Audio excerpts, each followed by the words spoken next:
আপনি একজন শিক্ষিত পুরুষ, আপনি একজন শিক্ষিত লোক, আপনি শিক্ষিত মানুষ।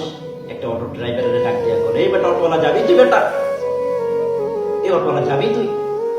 অটোওয়ালা এসে আপনারা বলে যে স্যার যাবো, যে স্যার আপনি কই যাবেন স্যার? আমি বলি কি বেটা, আমি মাহমুদ রশিদ বলি কি বেটা, ওই অটোওয়ালা তোর চাইতে বেটা 34 গুণ বেটা তোর সাথে 100 গুণ বেটা তোর চাইতে উত্তম বেটা।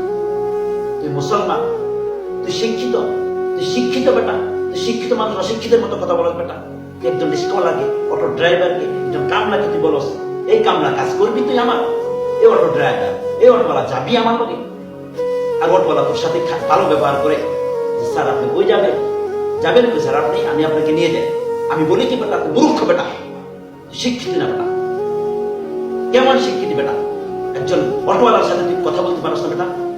তোর মতো অশিক্ষিত বড় খেল আর কেউ নেবে না, মূর্খ বেটা। অটোওয়ালার সাথে কথা বলতে পারে না বেটা, কামলার সাথে কথা বলতে পারে না বেটা, নিজের নিজের শিক্ষিত দাবি মনে করে এ শিক্ষিত।